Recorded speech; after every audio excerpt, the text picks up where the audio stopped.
why does the media and the UK establishment hate Meghan Markle so much? The animosity towards Meghan Markle from both the UK media and the British establishment is far from accidental.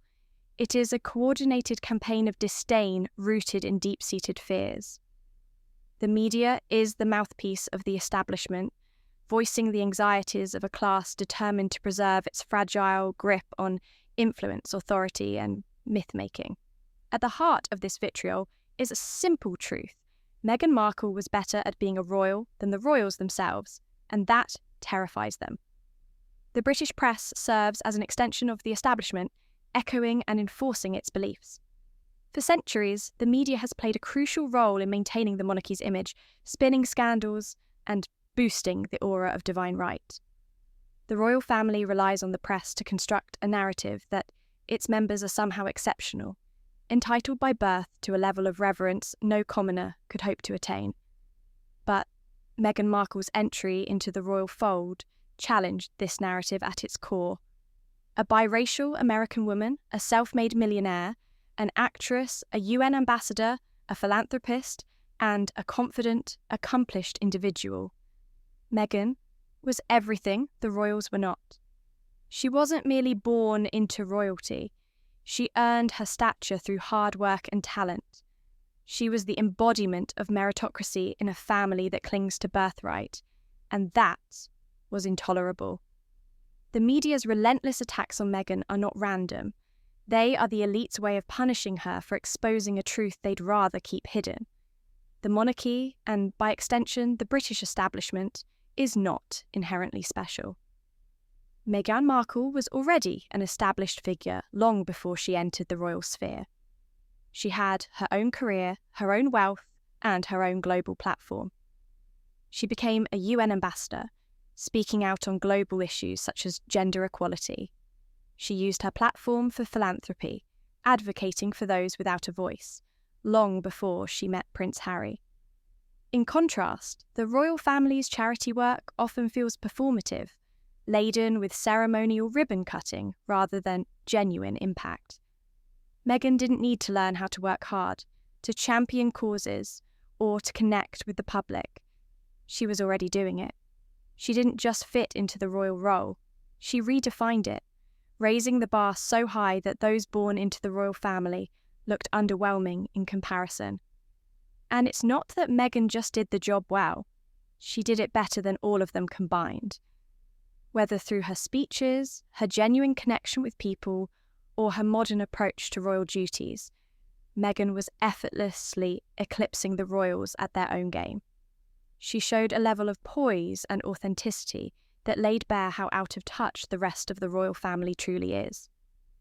To the establishment, this was more than embarrassing. It was a threat.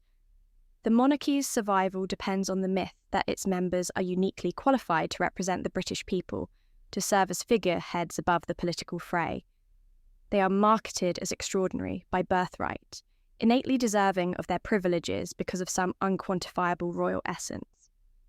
But Meghan Markle's rise highlighted an uncomfortable reality. You don't need a royal title or centuries of lineage to excel in the public role that royalty is supposed to play. By excelling at royal duties, Meghan exposed the lie at the heart of monarchy, that being born into royalty somehow makes you special or more capable. She was living proof that qualities like intelligence, compassion, and work ethic matter far more than birthright. The establishment, whose power is intertwined with the monarchy's symbolic authority, could not tolerate this.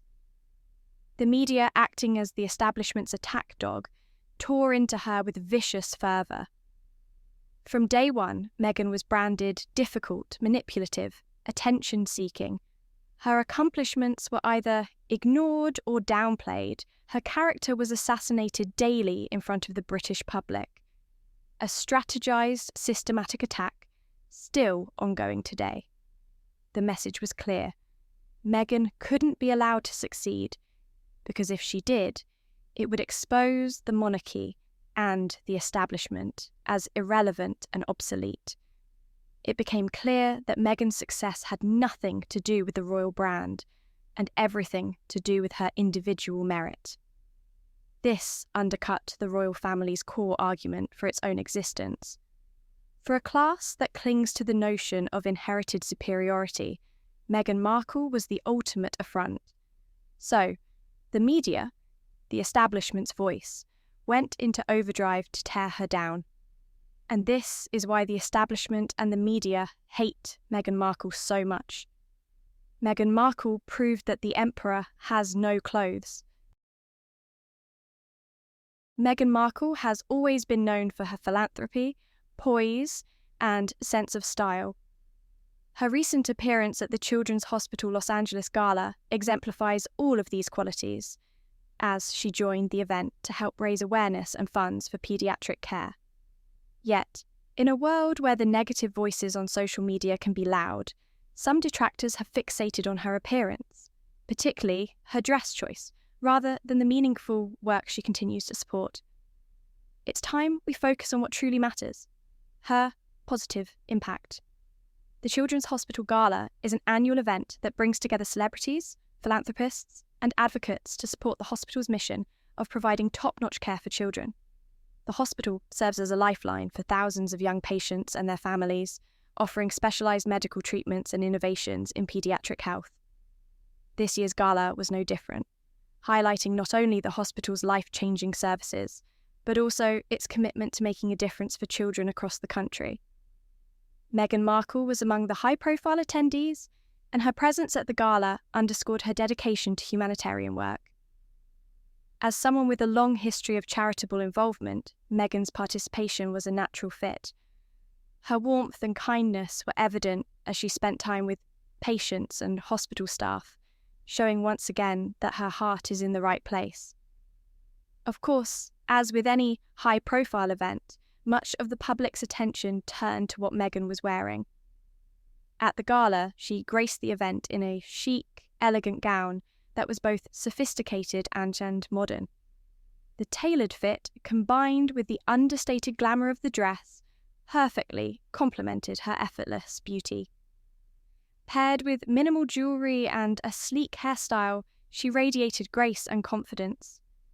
However, some corners of social media were quick to critique her look, with a handful of detractors even calling the dress ugly or inappropriate. It's important to acknowledge that this sort of criticism often has little to do with fashion, and far more to do with the agenda some hold against Meghan. For years, she has faced unfair and, frankly, bizarre attacks in the media and online. Many of these negative posts are fueled not by genuine fashion critique, but by personal animosity or jealousy. The truth is, Meghan looked nothing short of fabulous at the event. Let's be real. There's more to this backlash than meets the eye. Critics of Meghan often latch on to superficial issues as a way to undermine her character, despite her strong track record of humanitarian work and charitable giving. This relentless nitpicking about her fashion choices reveals far more about her critics than it does about Meghan herself. At its core, much of the criticism stems from a mix of jealousy and an unfounded vendetta against her. Meghan Markle, a biracial woman who has risen to global prominence and married into the British royal family, represents a shift in traditional norms and expectations. This has unfortunately made her a target for people uncomfortable with that change. Instead of celebrating her achievements and contributions, they choose to focus on irrelevant details, such as the design of a dress, as a way to tear her down. It's worth noting that Meghan has consistently proven her elegance and taste in fashion. She's been featured on countless best-dressed lists and has become a global style icon. So, the idea that she suddenly doesn't know how to dress at this one event is absurd. Her look at the gala was nothing less than glamorous, and her poise was undeniable. The fixation on Meghan's dress at the Children's Hospital Gala distracts from the real issue, supporting children in need. Meghan's presence helps to bring attention to the hospital's essential work, as well as the importance of raising funds for paediatric care. By turning out for such an important cause, Meghan is using her platform to make a tangible difference in the lives of vulnerable children. Rather than nitpicking her fashion choices, the focus should be on her ongoing efforts to raise awareness for causes that matter, especially for children's health and well-being. Events like the Children's Hospital Gala are crucial in bringing people together to help make a real difference. Meghan's participation highlights her dedication to using her voice for good, which is far more valuable than any temporary online chatter. In a world where online negativity can often drown out positivity, it's important to focus on what truly matters. Meghan Markle's appearance at the Children's Hospital Gala was a testament to her commitment to humanitarian causes. She looked stunning and carried herself with the dignity and grace that we've come to expect from her. The critics who attempt to detract from her appearance are missing the bigger picture, and perhaps they know it. At the end of the day, Meghan's work, whether it's supporting children's hospitals or advocating for women's rights, deserves praise and attention. Let's celebrate her for what she's actually doing, making the world a better place. The critics, they can keep their negativity. We'll be over here focusing on the good.